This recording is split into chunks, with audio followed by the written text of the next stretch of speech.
J'ai plus mémoire. On reprend du... Attends. Ah oui, c'est bon. Performer, le mot performer. Voilà.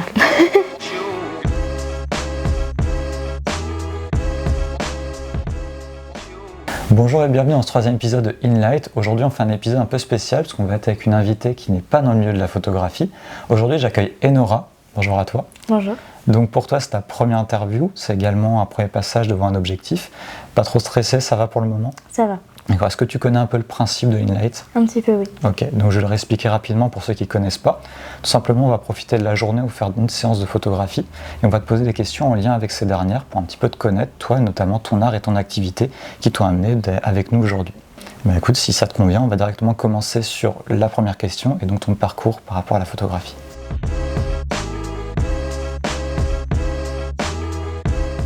Donc sur cette première photo, on va un petit peu parler de ton expérience avec la photographie, parce que pour toi, c'était le premier passage devant l'objectif. Tu n'es pas modèle, tu n'es pas photographe, et notamment, tu ne connaissais pas le milieu de l'intimiste avant de venir aujourd'hui.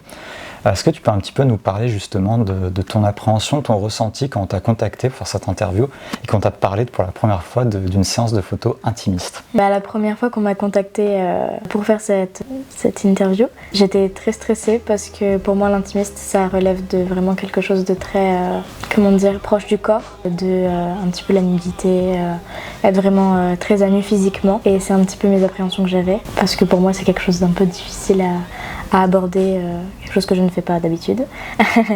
Tu nous parles un peu de stress justement, de peur. Comment tu pourrais nous représenter justement cette appréhension, ce stress qui a généré? C'était vis-à-vis de quoi? Vis-à-vis de toi-même, peut-être du regard des autres? C'était les deux justement, mon regard de moi-même envers mon propre corps, ma propre image de moi-même, et aussi le regard des autres qui fait beaucoup sur justement l'estime que j'ai de moi-même ou comment je peux me voir. Et par exemple, il y a d'autres personnes toi, autour de nous qui connaissent pas ce milieu de la photographie, qui est peut-être un peu plus récent ou on en parle moins.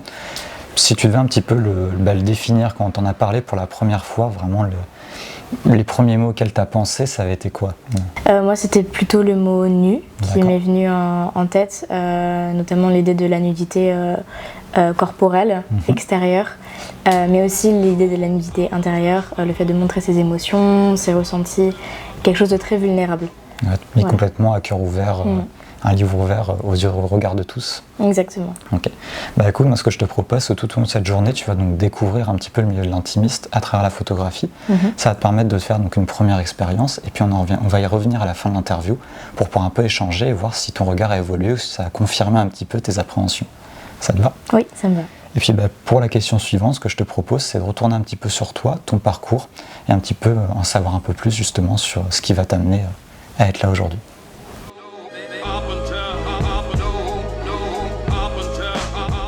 On va commencer un peu à parler de ton parcours. Justement, tu ressors tout juste d'un master en assistanat de la mise en scène, donc tu travailles dans ce qu'on appelle les arts de la scène, tous les métiers en lien avec la scène, tout simplement. Est-ce que tu peux un petit peu nous expliquer ce qui t'a emmené sur cette voie professionnelle et notamment sur le théâtre, qui est une de tes passions? Qu'est-ce que ça t'a apporté dans la vie et qu'est-ce qui t'a amené sur cette voie? Moi personnellement, ce qui m'a emmenée sur la voie du théâtre, ça a commencé à partir du lycée, même du collège en fait. J'ai commencé à pratiquer le théâtre en 3e et ça a été pour moi un petit peu une révélation, mais je m'en suis pas rendu compte de suite parce que je voulais m'engager dans la voie de la médecine et soigner les gens. C'est ce qui me poussait en tout cas à continuer à avancer, ce que je voulais faire en fait, soigner des personnes. Et en fait, arrivé au lycée, j'ai vu des spectacles d'un collectif qui s'appelle le collectif Osso, pour On s'organise, qui est un collectif bordelais. J'ai vu un de leurs spectacles du coup au Quartz à Brest. Et en fait, ça m'a totalement retournée et je me suis rendu compte que j'avais ressenti toutes les émotions que je pouvais ressentir dans un spectacle. En fait, j'ai ressenti absolument tout. J'ai été triste, j'ai pleuré, j'ai ri. Vraiment, toutes les émotions sont passées. Je me suis dit, waouh, c'est vraiment quelque chose d'intense qui se passe. Mais j'ai pas encore de suite conscientisé ce qui s'était passé. Et puis après, j'ai revu un autre spectacle de ce même collectif. Et je me suis rendu compte qu'en fait, je voulais faire ça. Ouais. Que je voulais faire ça, que je voulais faire ressentir à des personnes cette même chose. Et je m'y attendais vraiment pas. Du coup, j'ai un peu postulé sur un coup de tête en licence art à Brest, en spécialité théâtre. Et du coup, j'ai été prise dans cette licence et j'ai fait 3 ans de licence là-bas. J'étais en parallèle au conservatoire de théâtre à Brest. D'accord. Et le conservatoire, ça a été une expérience un peu particulière. J'ai appris beaucoup de choses, mais c'est pas une expérience qui m'a beaucoup plu. C'était un milieu particulier, une façon de voir le monde du théâtre qui était propre à eux. Exactement, oui. C'était très élitiste et c'était vraiment pas un milieu dans lequel je me voyais évoluer. J'ai beaucoup aimé mon expérience dans la licence art. Ça a été vraiment un peu une libération pour moi. De découvrir vraiment que c'était vraiment ça que je voulais faire et que je pouvais soigner les gens à travers l'art. Qu'en fait, l'art, ça soigne aussi bien qu'un médecin. Enfin, c'est moins physique. Ouais, t'apportais une réflexion, t'apportais des émotions aux gens, peut-être qui n'avaient en tout cas jamais vu avant, ou des questions qui ne s'étaient jamais posées à travers les arts, à travers le théâtre. Exactement, ouais. Du coup, ouais, ça m'a paru vraiment clairement à ce moment-là. Et après, du coup, j'ai postulé pour un master, le master artisanal à la mise en scène, à Poitiers. Et du coup, là, j'ai fait 2 ans à Poitiers dans ce master. Et ça m'a encore plus ouvert de portes, j'ai rencontré plein de personnes. Et ça a confirmé mes envies, en fait. Donc aujourd'hui, là, tu sors tout juste du master, donc c'est la grande voie professionnelle. On en a donc déjà un petit peu plusieurs fois évoqué le nom, le master en assistanat de la mise en scène, les métiers de la mise en scène. Mais on a beaucoup évoqué le théâtre, mais c'est pas que ça. Non. Justement, pour ceux qui connaissent pas, est-ce que tu peux un peu nous expliquer dans les grandes lignes à quoi ça correspond, les arts de la scène et les métiers de la scène? Les arts de la scène et les métiers de la scène, c'est notamment le théâtre, comme on en a parlé. Il y a aussi la musique, la danse, ça peut être très varié. Ce qui se passe sur la scène quand on va dans une salle de spectacle, on peut aussi bien aller voir un concert qu'aller voir un show, qu'aller voir une pièce de théâtre ou encore un spectacle de danse. C'est vraiment c'est tout ce qui se passe sur scène et avec un public. Est-ce que également dans ces métiers, il y a les gens aussi derrière la scène un petit peu, ou c'est vraiment un corps de métier différent et une formation différente? Il y a des personnes derrière la scène, oui, et justement le master que j'ai fait s'axe plus sur les personnes qui sont autour des acteurs et des actrices ou des personnes qui sont sur scène. Donc il y a on a eu des formations en régie, lumière, son, ou alors régie générale aussi. Et aussi des personnes qui vont venir aider tout autour de la mise en scène, comme la mise en scène, l'assistante à la mise en scène et toutes les personnes qui sont autour du projet. On parle justement de ces métiers de la scène, on va également les relier à une actualité qui est un petit peu passée maintenant, mais qui est de quelques années, le Covid, qui a beaucoup impacté en tout cas votre corps de métier. Toi, tu as été en études en tout cas en plein cœur de la pandémie, ça t'a également impacté. On va essayer un petit peu de développer ce sujet, donc les conséquences en tout cas de cette pandémie, des confinements sur les métiers de la scène et sur tous les intermittents du spectacle et ceux qui travaillent dans ce domaine.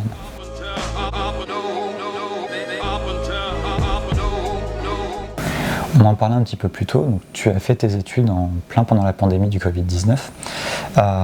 Et justement, il y a un moment pendant tes études, c'était le 2 décembre 2020, où tu as fait une publication sur Facebook, tu parlais des étudiants en colère avec un cri d'alarme, justement avec l'agonie d'un manque de considération, que ce soit du gouvernement ou des autres en fait, de tout ce qui entourait le spectacle et qui le laissait un petit peu à l'abandon suite à cette pandémie.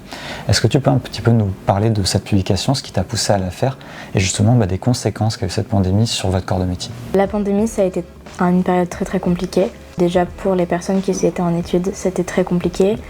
Et dans le domaine de l'art qui plus est, c'était aussi très compliqué. Donc à ce moment-là, c'était vraiment une période remplie de doutes, je dirais.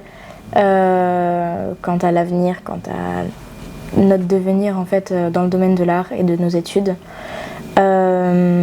Personnellement, j'ai vécu mes 2 confinements chez mes parents. Donc j'étais dans un cadre familial, c'était très... je m'entends très bien avec ma famille, donc ça s'est bien passé. Mais je ressentais beaucoup d'isolement parce que c'était ma 2e année de licence. Et que c'était le moment où j'entrais vraiment dans la vie étudiante, sortir, aller en soirée et tout ça. Rencontrer des gens, justement, faire sa propre vie sociale. Exactement. Et ça s'est arrêté du coup net, comme ça, du jour au lendemain. On nous a dit, vous allez rentrer chez vous et on ne sait pas trop quand on se reverra. Et ça a été très compliqué, psychologiquement surtout, parce que le fait d'être isolé, d'avoir des cours à distance et tout ça, c'était pas évident, surtout les cours de conservatoire à distance, en visio, c'est un peu bizarre et pas très évident. Et le premier confinement, ça a été parce que j'étais entourée de ma famille et que ma famille était aussi confinée.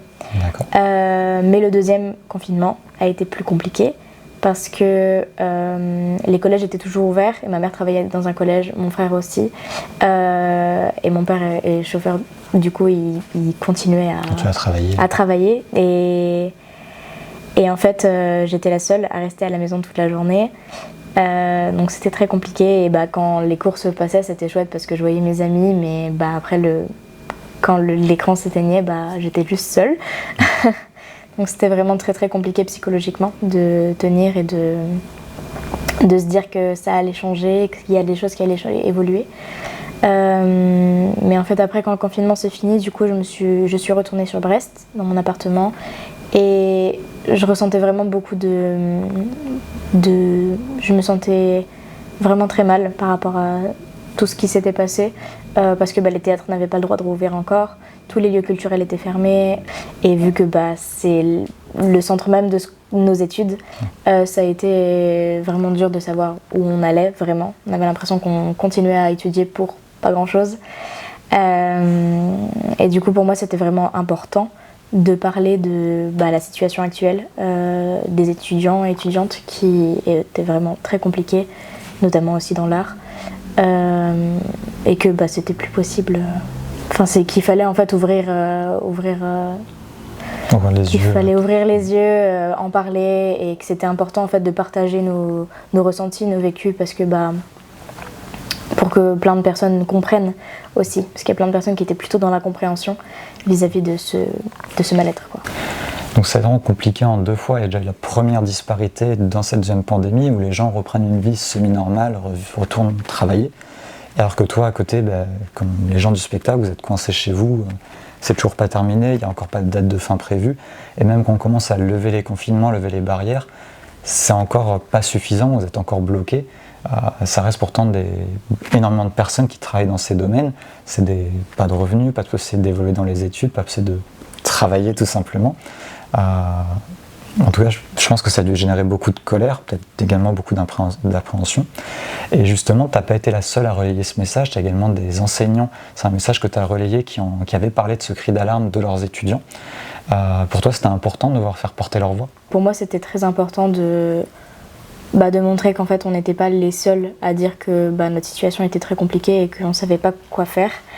Et qu'en fait, il y avait des personnes qui, notamment nos enseignants, qui étaient là aussi avec nous, qu'on était soutenus, qu'on n'était pas seuls, et que c'était important que tout le monde prenne la parole là-dessus et en parle, en fait. Okay. Voilà. Et donc justement, toi, ça t'a doublement impacté, parce que tu es formé sur le métier en cas de la scène, que ce soit aux alentours de la scène, mais tu pratiques également un art sur scène. C'est ce qu'on va un petit peu aborder dans la suite des questions. Ça va vous demander un petit peu de préparation. Donc on va tout de suite aller te suivre dans les préparatifs. C'est parti. Let's go.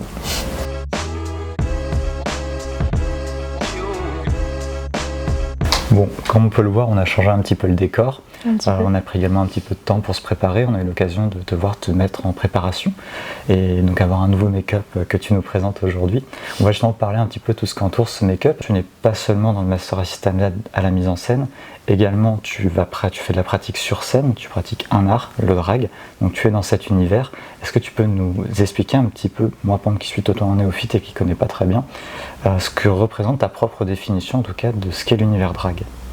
C'est une pratique artistique qui est née il y a très longtemps, les origines sont un petit peu floues et chaque personne a un petit peu sa définition des origines du drag. Pour moi le drag c'est avant tout un art. Donc c'est des personnes qui vont venir créer des personas ou des alter ego. Notamment on entend souvent parler de drag queen ou de drag king, qui sont des personnes qui vont venir performer le genre, jouer avec les codes du genre, dit masculin, dit féminin.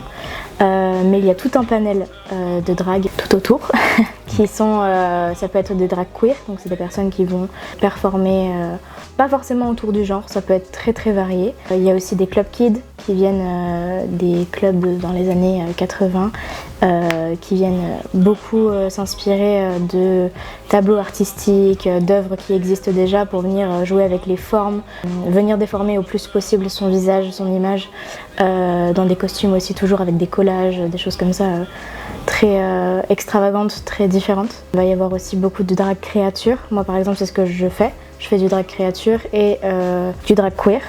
C'est comme ça en tout cas que je définis un petit peu ce que je fais. Et de plus en plus, je tends vers le club kid aussi. Personnellement, moi, mon drag, je ne le genre pas. Mes pronoms changent tout le temps quand je suis en drag. Et je vais pas performer le genre dit masculin, dit féminin. Je vais pas forcément faire de stéréotypes de genre, à part à des moments. Parfois, par exemple, un de mes premiers looks, c'était un look de drag king. Voilà, parce que j'explore aussi, j'aime bien beaucoup explorer et un peu différentes facettes du drag. Voilà. Donc en fait, on en avait un petit peu parlé quand tu parlais de drag king, drag queen, c'était vraiment ces stéréotypes de genre qui avaient été le plus véhiculés. Tu parles de RuPaul Drag Race par exemple, ou Drag Race en France, qu'on permet un petit peu de le faire découvrir et de le mettre plus en avant. Mais au final, c'est beaucoup plus large, il y a vraiment des interprétations folle, et c'est également dans les performances que vous faites. On avait également parlé de ton expérience dans le théâtre, qui est quand même assez importante précédemment, mais au final, dans ton expérience de drag, on n'est pas seulement dans du théâtre, on a vraiment une capacité de performer qui est très large. Moi, ce que je disais un petit peu, c'est un peu le couteau suisse des métiers artistiques. C'est un petit peu pour moi une extension de tout ça, de toutes ces pratiques de théâtre que j'ai pu faire auparavant. C'est un petit peu une extension car le drag, ça va venir mélanger du théâtre, de la danse, de la musique, du chant. Ça peut être vraiment très très varié. Il y a des personnes qui vont venir faire aussi des performances liées au cirque, à tous les arts différents. Et c'est vraiment très très riche. Et justement, donc, cette découverte de l'univers drag, toi, tu l'as faite à Poitiers avec notamment la Coloc Drive, qui est un collectif qui a été fondé à Poitiers par trois drags. Il y avait Tata Calo, Luna Sangré et Luna Light, qui t'ont également en fait un petit peu fait découvrir ce milieu-là, ou en tout cas approfondir tes connaissances. C'est ce qu'on avait un petit peu échangé. Et c'est de ça qu'on va parler. On va également parler de leur impact sur l'univers des drags dans la ville de Poitiers où on se trouve actuellement.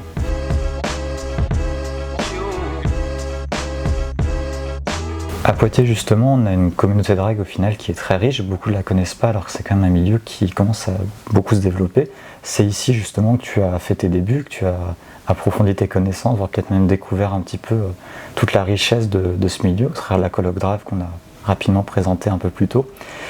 Justement, est-ce que tu penses que la Coloc Drive elle a participé un peu à la démocratisation du drag à Poitiers? Parce qu'il y a encore quelques années, cette communauté existait, mais elle était beaucoup plus discrète, en tout cas on en entendait bien moins parler qu'aujourd'hui.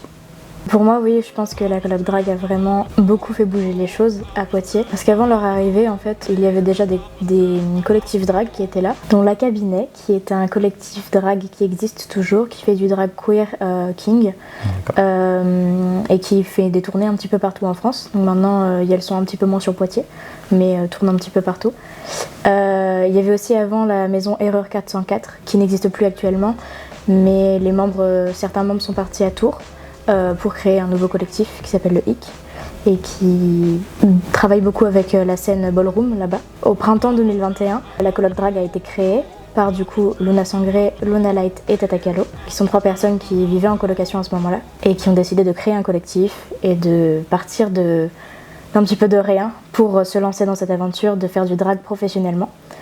Donc elles avaient déjà cette expérience-là de la scène, de l'art drag, mais voulaient justement créer et donner un nouveau souffle au drag à Poitiers.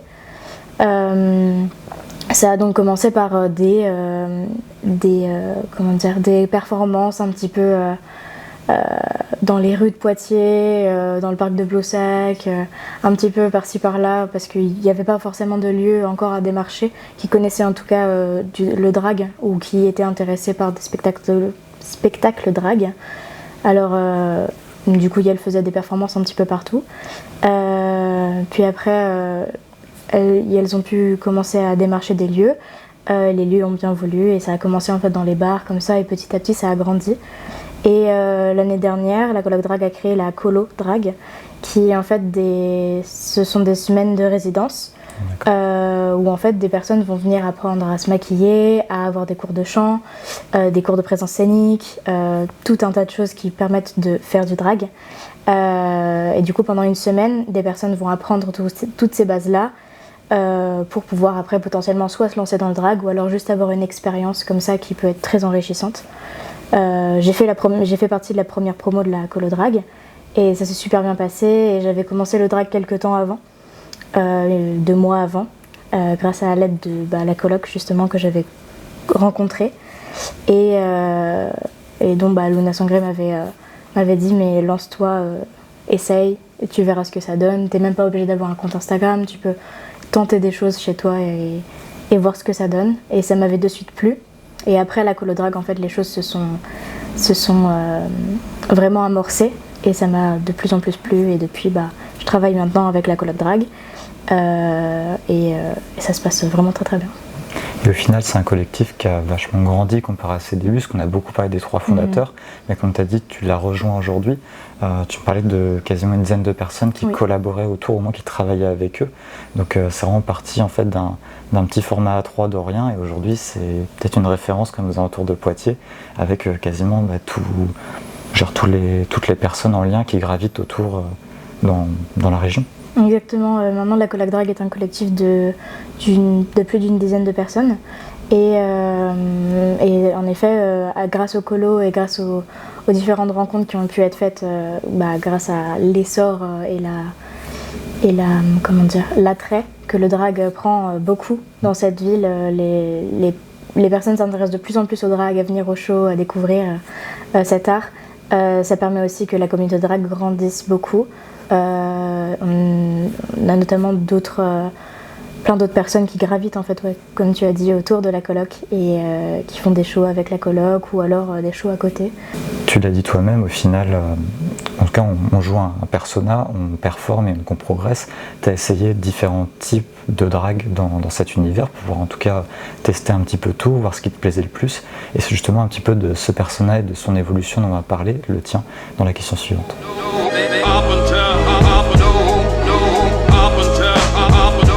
Et donc justement, un jour il a fallu trouver un nom de scène, c'est ce que tu m'avais expliqué, ce nom de scène qui est Pandémaniac. Et est-ce que tu peux un petit peu nous expliquer ce qu'il symbolise et également comment tu es arrivé à ce nom de scène?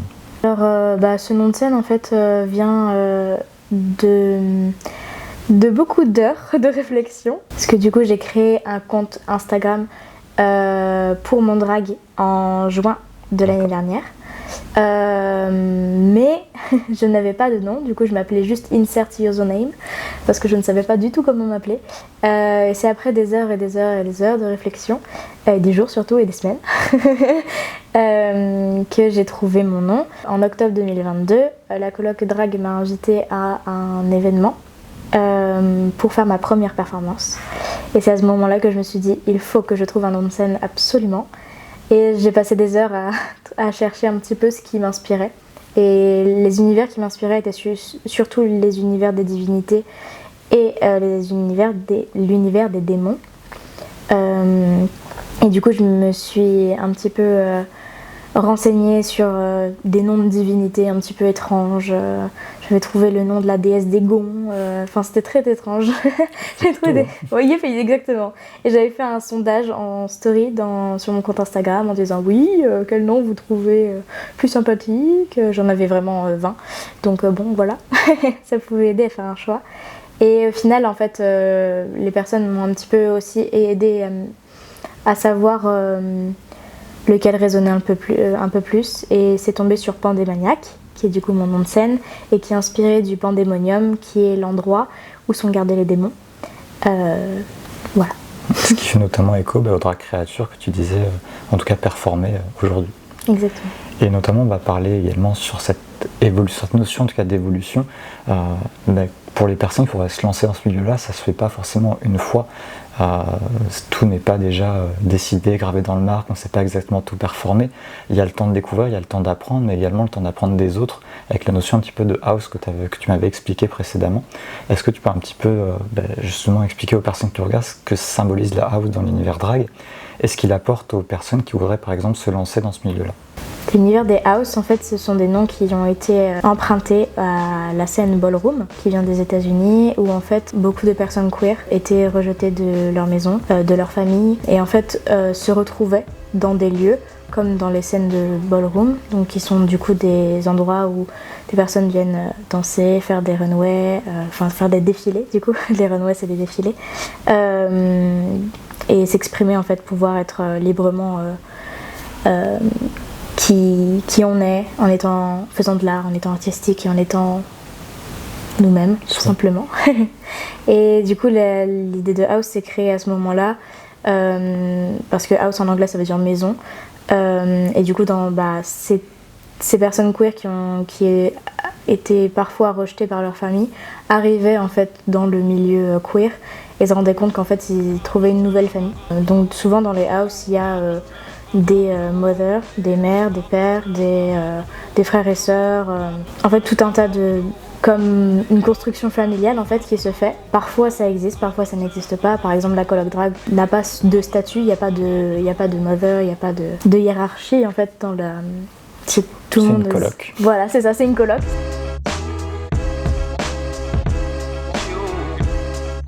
Donc cette date du 18 octobre 2022 pour toi est très importante, c'est ta première performance aux côtés de la coloc avec la Queermers si je ne me trompe pas. Est-ce que tu peux un petit peu nous expliquer ce que tu as ressenti sur cette première expérience, comment tu l'as vécue et ce que ça représente en fait cette première pour toi? Pour moi l'expérience de la Queermers c'était quelque chose de très émouvant. Parce que j'étais extrêmement stressée pour cet événement. Je suis passée dans les dernières personnes à performer. J'ai dû attendre toute la journée, voir d'autres personnes performer, des personnes qui font ça depuis des années en plus, dont des membres de la coloc drag par exemple. Donc c'était assez stressant comme événement, mais en même temps j'ai ressenti aussi beaucoup l'amour du public, l'accueil chaleureux, et pas que du public, aussi des personnes, des artistes drag qui étaient autour de moi et des autres artistes, puisque c'était une kermesse queer avec des artistes de tout univers. Et c'était vraiment quelque chose qui reste, je pense, très ancré en moi encore aujourd'hui et qui m'a beaucoup apporté. C'était un flot d'émotions, si on peut résumer ça comme ça. Et pour moi, c'était vraiment... j'ai compris que c'était ça que je voulais vraiment faire et que j'étais à ma place en fait. C'est ce que tu avais écrit justement sur le post Instagram, tu disais que ça avait été une des plus grandes peurs pour toi et en même temps aujourd'hui c'était l'opportunité de réaliser tes rêves et donc ça t'avait donné l'occasion en tout cas de t'ouvrir à ces rêves que tu voulais faire. Aujourd'hui ça y est, tu as pu un petit peu continuer à en réaliser certains. Oui, justement, depuis la Queermess, j'ai beaucoup performé avec la coloc drag sur scène et j'ai aussi performé aux côtés d'un collectif de Brest qui s'appelle Glory Hall. Et pour moi, c'était très important parce que c'est l'endroit où j'ai commencé mes études, où j'ai découvert que le théâtre était vraiment pour moi, enfin l'art en tout cas, était pour moi très très important et c'était un petit peu un retour aux sources. Et justement pour la suite, malheureusement, on va parler d'un sujet un petit peu plus difficile, parce que justement le drag également, c'est une possibilité de se développer, c'est des rêves, mais il n'y a pas que des paillettes partout dans cet univers-là, et c'est ce qu'on va devoir aborder sur la question suivante.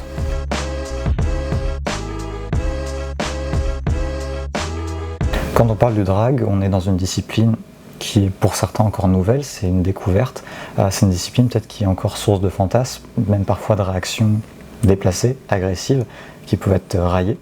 Vous, en tout cas, les drags, vous êtes en première ligne sur ces réactions. Est-ce que tu peux un petit peu nous en dire plus, notamment à Poitiers, qui est une ville à plus petite échelle que certaines grandes agglomérations, mais où on pourrait se considérer peut-être un peu plus safe? Est-ce que c'est vraiment le cas? Ou est-ce qu'aujourd'hui, il y a toujours des difficultés pour vous, en tout cas, dans vos performances ou dans la vie de tous les jours? C'est une ville qui est très curieuse du drag, je dirais. Mais aussi, évidemment, comme dans la plupart des villes, il y a aussi des agressions ou alors des personnes qui vont venir se permettre d'insulter ou de donner des commentaires qui ne sont pas forcément nécessaires aux artistes. Et vu que le drag, c'est un art qui est politique et engagé dans la communauté queer, sur les droits et qui est très très importante. Certaines personnes ne sont pas forcément d'accord avec ces idéaux-là et le fait que le drag soit politique. Et du coup, malheureusement, même à Poitiers, où c'est une ville qui est assez safe, il y a quand même des oppositions. On sent quand même des oppositions, mais on reste là, on fait front. Malgré tout. Tu nous parlais notamment d'exemples avec des lieux parfois où ça se passait pas toujours très bien, c'est pas forcément la sécurité qui était prise en compte par rapport à vos performances. Il y a aussi l'idée qu'on dit que c'est un art, c'est politique, mais également pour vous c'est un métier à part entière qui n'est pas toujours reconnu. Et il y a également un vrai impact là-dessus sur vos performances. Oui, il y a un vrai impact parce que justement il y a des lieux, comme tu as dit, qui ne sont pas forcément sécurisés. Donc c'est vraiment compliqué d'aller là-bas en drague en sachant que la sécurité peut être compliquée. Parce que bien évidemment il y a toujours des personnes qui vont venir comme prôner leur opposition de manière plus ou moins violente. Et si on sait qu'on n'est pas sécurisé ou protégé, c'est plutôt compliqué. Mais oui, il y a aussi les lieux, certains lieux en tout cas, qui ne prennent pas en compte le fait que le drag soit un métier. Par exemple, la Coloc Drag est un collectif d'artistes professionnels. Et donc, c'est leur métier de faire du drag. Et là, vu que ça n'existe pas encore pour Pôle emploi comme métier et qu'il n'y a pas de droit, il n'y a pas de chômage, il n'y a rien du tout pour le drag. Toujours cette précarité, en tout cas, du monde du spectacle et de cette difficulté dont tu parlais déjà avec la pandémie et tout ce qui va avec. Exactement. Et malheureusement, il y a des lieux à Poitiers et dans d'autres villes qui considèrent que payer 50 € une drague pour une soirée, ça va être super chouette. Alors que ils prennent pas en compte le temps de préparation, les répétitions, les costumes qui sont souvent faits main, les perruques, enfin le coût du drag est assez énorme. Et généralement on prend en compte, on se dit ah non, ça va être une performance de 2 heures, on va dire 50 €, mais non. Heureusement, malgré les difficultés, le drag ça reste quand même une aventure qui apporte beaucoup. Tu l'as dit dans la question précédente où tu parlais un petit peu de ton évolution, des événements qui étaient incroyables pour toi. Ça a également apporté dans ton développement personnel par rapport à ton image et c'est ce qu'on va aborder dans cette avant-dernière question.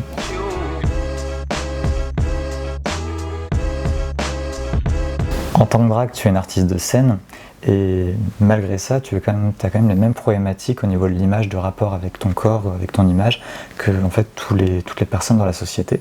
C'est ce que tu avais écrit par exemple, en février 2022 où tu avais posté une photo sur tes réseaux en expliquant que c'était une photo où ça y est, tu t'aimais sur cette photo, tu aimais ce que tu voyais, tu avais un reflet de toi en tout cas dans lequel tu étais fier.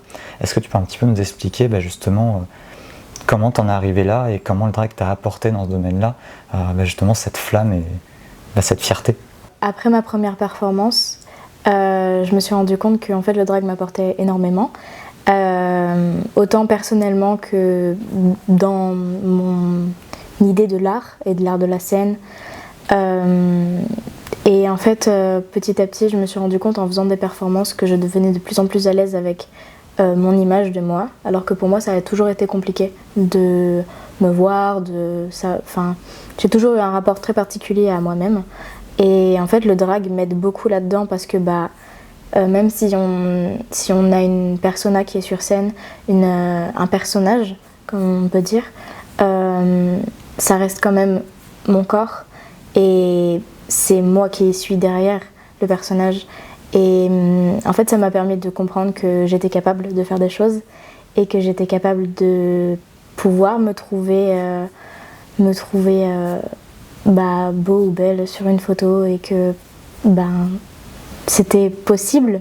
Et justement, la photo que j'ai postée, c'était la première fois où je ressentais ce sentiment et ça m'a fait vraiment bizarre parce que pour moi, c'était quelque chose de nouveau de découvrir ce sentiment et je me suis rendu compte que j'avais vraiment traverser de grandes étapes, même personnelles. En fait, je me rends compte que dans la vie quotidienne, je suis beaucoup plus à l'aise avec moi, avec mon image, avec le regard des autres.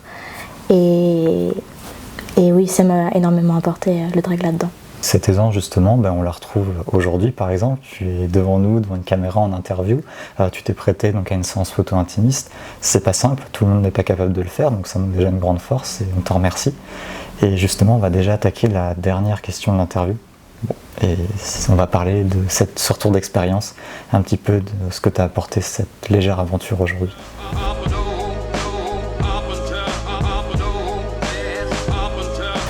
On est déjà à la fin de l'interview, on attaque la 10e question. Et justement, on va faire un peu le bilan de tout ce petit parcours, de ces 10 questions, et ton évolution par rapport à ta représentation de la photographie intimiste, et cette idée d'exposition, en tout cas de toi à ton propre regard, mais à celui des autres. Est-ce que tu peux un petit peu nous dire, en tout cas, nous faire le bilan de cette expérience aujourd'hui, et justement de peut-être une évolution de ta façon de voir le domaine de l'intimiste? C'était une journée pour laquelle j'avais pas mal d'appréhension. J'ai beaucoup stressé hier soir, on va pas se le cacher. Parce que justement, oui, les idées que j'avais des photos intimistes et des photoshoots intimistes, c'était, comme j'ai dit au début, beaucoup dans le corps, montrer son corps, être plus nu, plus exposé physiquement. Et c'était vraiment mon appréhension parce que je savais pas si j'allais être à l'aise avec ça,